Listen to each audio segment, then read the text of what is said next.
Hello friends, Piyar blog and রেসিপিতে তোমাদের সবাইকে স্বাগত জানাই। আজ আমি তোমাদের সঙ্গে শেয়ার করব ঝিঙে দিয়ে একটা প্রিপারেশান। ঝিঙের এই প্রিপারেশান তৈরির জন্য আমি প্রথমে দেখো ঝিঙেগুলো খোসা ছাড়িয়ে ছোট করে পিস করে নিয়েছি। এইভাবে পিস করে নিয়ে জলে ধুয়ে রেখে দিয়েছি। দেখো, এই ঝিঙে দিয়ে মাছ আলু মিশিয়ে, ঝিঙে মাছ আলু আমরা সকলেই খেয়ে থাকি, কিন্তু শুধু ঝিঙে আর মাছ দিয়ে এইভাবে রেসিপি একবার বাড়িতে ট্রাই করবে। সত্যিই ভালো লাগে খেতে, খুবই সুন্দর। আর যদি ভালো লাগে তো দেখতে দেখতে আমার চ্যানেলটিকে অবশ্যই সাবস্ক্রাইব করবে। ঝিঙেগুলো ধুয়ে পরিষ্কার করে নেওয়ার পর আমি হাঁড়িতে দেখো একটু তেল দিয়ে দিয়েছি। তেলটা গরম হওয়ার জন্য অপেক্ষা করব।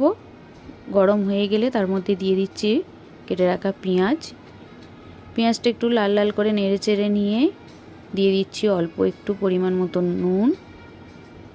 নুন দিয়ে আবারও একটু নাড়াচাড়া করে নেব। প্রথমে দিয়ে দিচ্ছি আদা রসুনের পেস্ট দেওয়ার পর আবারও একটু নেড়ে চেড়ে নিয়ে এর মধ্যে দিয়ে দেব পরিষ্কার করে রাখা ঝিঙের পিসগুলি।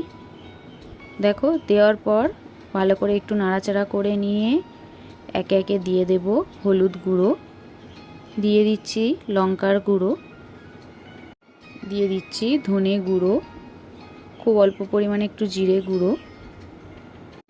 দেওয়ার পর ভালো করে কষিয়ে নেব।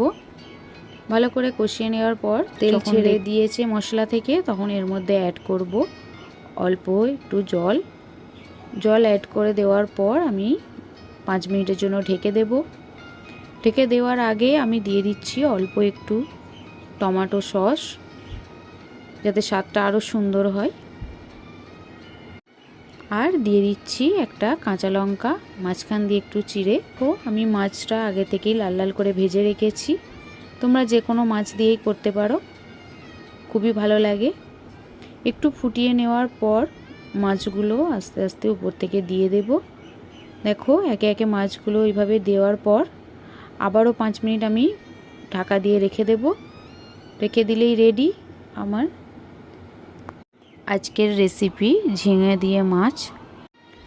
প্রচণ্ড গরমে এরকম হালকা ঝিঙে মাছের ঝোল খেতে সত্যি অসাধারণ।